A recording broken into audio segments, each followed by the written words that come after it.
As the village prepared for the harvest festival, excitement filled the air. Amina eagerly anticipated the festivities. She was one of the best dancers among the maidens, and she had been practicing for today. But not only that, she was excited, especially for the chance to reconnect with her friend Zuri, who had just returned from the big city. Zuri was everything Amina admired.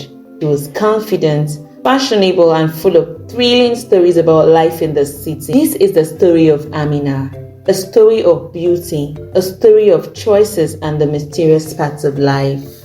Just love this girl. She's so beautiful. And it's not only beauty, she's also very respectful, one of the most respectful girls in this village. I just love her. Some villagers gossiped as Amina passed. Amina was not just admired for her striking beauty. She was the heart of her village. Her intelligence and kindness made her loved by everyone. Her radiant smile could brighten even the dullest day, and her sense of responsibility made her a role model for other girls in the village. She was a beacon of hope and potential. City life is fun. You've got to experience the real party, baby girl. If you see handsome guys, the fast cars, trust me, you haven't seen anything. I'm not hyping, Zuri declared. Zuri arrived from the city. She wore trendy clothes and spoke of the city life. Her voice, full of the kind of enthusiasm that makes you want to drop everything and follow her. The way you talk about this city, Zuri, I couldn't help but be tempted. She was inspired by Zuri's story and felt a longing for the excitement that seemed to come with the city life. When the festival kicked off, the village was alive with music, dancing, and enough joy to make you forget your troubles. Amina hit the dance floor in her stunning attire and owned it. Every step, every twirl, the crowd cheered. She was the star. But even as she basked in adoration, she kept thinking about Zuri's word. Zuri told her, let's sneak off and have some real fun. Are you sure, Zuri? I don't want to get into any trouble with my mom. Oh, please. You're not a little girl anymore. It's time you start leaving, Zuri countered, nudging Amina with the kind of peer pressure that could make even the most sensible person to reconsider their choices. And just like that, Amina followed. They wandered away from the festivity to a hidden spot by the river, where they found a secluded area filled with white flowers. As they talked and laughed, Zuri urged Amina to break free of her small town mindset. Why are you boring? Enjoy your youth while you can. See, we're not going to be young forever. Zuri's words were like sugar, sweet, tempting, leaving Amina in a spell of excitement. It was there that they met Kimo, the very handsome boy from the village who time to time had visited the city. Amina's heart was easily captured by Kimo because of his playful nature and his smooth talk. Go for it. He's a cute guy. Babe, for this cute boy to be looking at you. Zuri, always the instigator, encouraged, told Amina to flirt with him and to have fun. As the days passed, Amina found herself spending more and more time with Kimo, swept up in the thrill of young love. I would take you to the city. I would buy you new clothes, shoes, hair, and everyone in this village would know that I, handsome Kimo, chose you, said to her, feeling good about himself.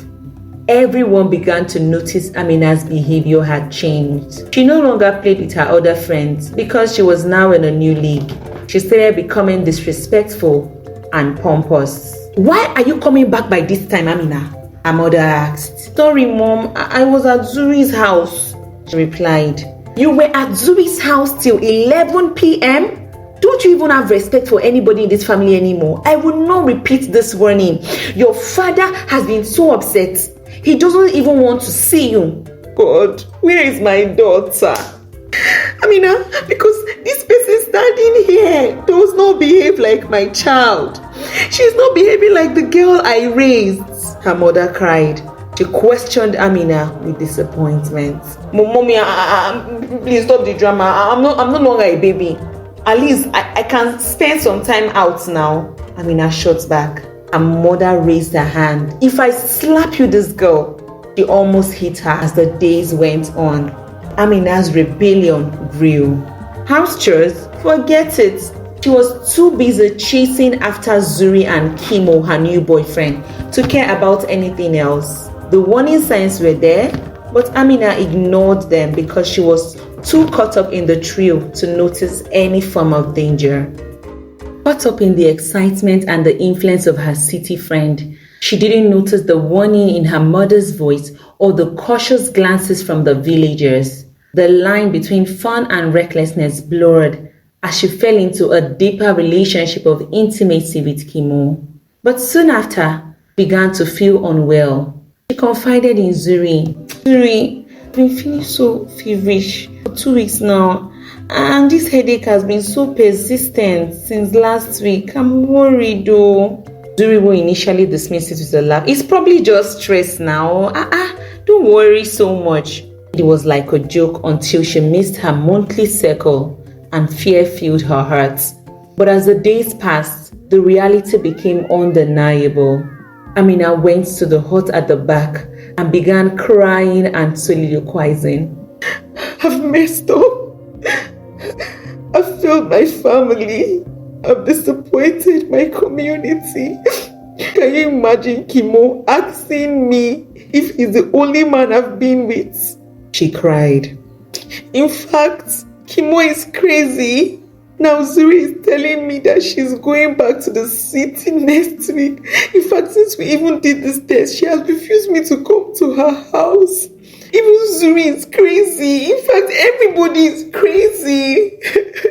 Amina felt deeply betrayed by Kimo. He denied the pregnancy and left the village. She had trusted him and believed in the promises that he made unto her. Amina's once vibrant world turned grey. She cried and cried.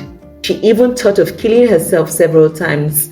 Maybe I should just end it all because I can't bear the shame. I can't. No, I can't. Her days seemed darker. She became so quiet and so reserved, always in deep thoughts. Her mother began to notice the changes in Amina's body and how quiet she had suddenly become. She knew something was wrong and finally confronted her. Tell me the truth, Amina. What is really going on? Mom, I'm so sorry. I'm so sorry. You're sorry about what? I didn't listen to you. I'm pregnant. Her mom was so disappointed. She went ahead and revealed everything to her mother. She listened intently. Her expression was a mixture of concern, disappointment, and love. I told you, Amina, but you wouldn't listen, her mother said. I'm sorry, Mommy. I'm ready to leave. I know you can't bear such shame. I know Daddy can't. Amina cried. Leave to where?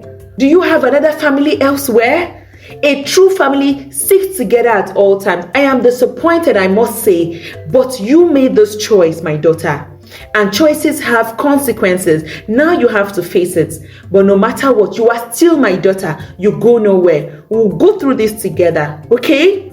You would have the baby and I would ensure that nothing affects your education, Mama Chani said. I was surprised. She wasn't expecting any kindness from her mother at this point. Everyone gossiped about her.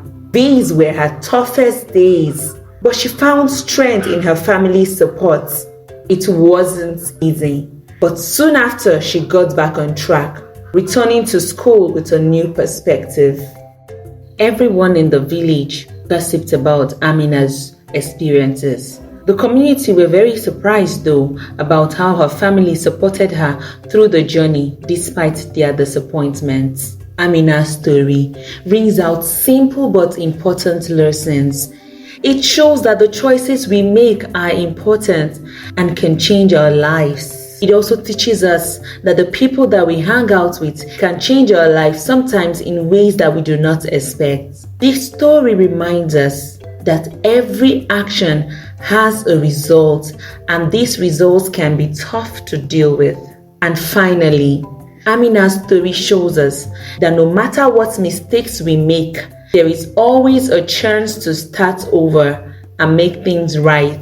It's a story about learning from our mistakes and remembering what is truly important in life. I hope you enjoyed this. If so, please subscribe to this channel and turn on the notification bell so that you won't miss out on stories that teaches life lessons like this one. Bye.